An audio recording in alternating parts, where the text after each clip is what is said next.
everyone, my name is Kiều and my English name is Claire, and currently I'm 21 years old and I'm living and working in Hotline province, which is my hometown.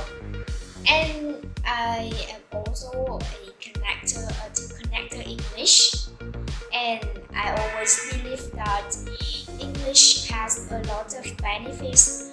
So as a result, everyone should learn English. And in my opinion, connector English is one of the most perfect environments for everyone to study English. Thank you so much for watching my short video.